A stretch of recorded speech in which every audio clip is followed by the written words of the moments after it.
guys! Welcome to my vlog. At ako'y nagbabalik upang ipakita ang tama, hindi ang maling gawin.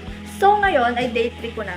So at ngayon ay January 29 na 2025. So ang gagawin ko ngayon ay waste segregation. Ipaghihiwalay ang nabubulok at hindi nabubulok. So alam niyo ba kung bakit kailangan nating ipaghiwalay ang nabubulok at hindi nabubulok? Kasi ang nabubulok ay mga bagay na katulad ng mga bananas, yung mga yung Tagalog ay saging, na balat ng saging ay nabubulok kasi pag binaon natin yun sa lupa ay sila ay nabubulok, nagiging soil ng mga tanim. Pati ang katulad ng papel. Ang papel ay gawa sa puno, di ba? Yun ay ginawa ng mga tao upang maging papel. Gawa sa puno yon. So, pero ang papel ay nakakasira sa ating sa ating daigdig kasi nagpuputol sila ng puno para makagawa lang ng papel. Kaya tayo ay magtipid-tipid sa mga papel.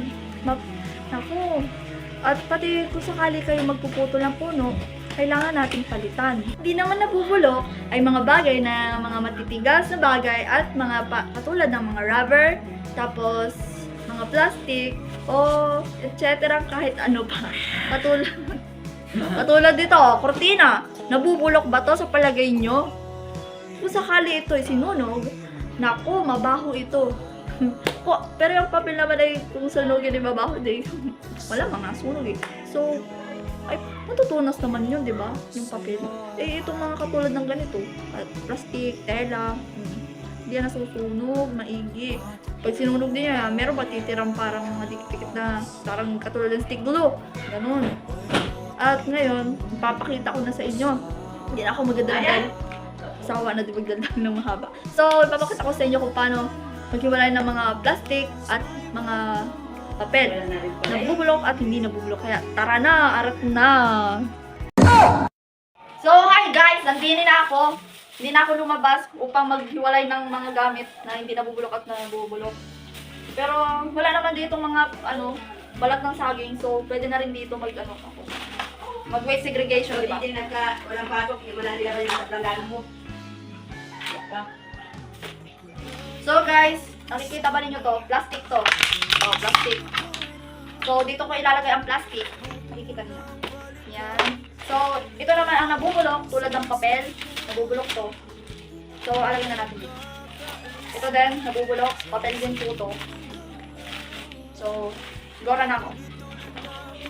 Banggit ang pangalang nakasanayan, tayo ay pinagtakpo, ngunit hindi tinadana. Sadyang mapaglaro itong mundo.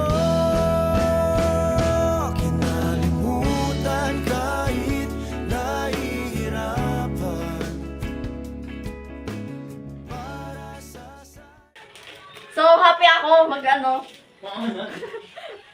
ng nabubulok at di nabubulok. Masaya din siya. Kaya gawin na ninyo yan araw-araw. Kung sakali meron kayong mga gamit na hindi nabubulok at nabubulok, ipaghiwalay ninyo. Huwag ninyong ipagsama. Alam ba ninyong bawal ipagsama ang mga nabubulok at di nabubulok? At di sila bagay. Hindi sila bagay. Sila meant to be by each other.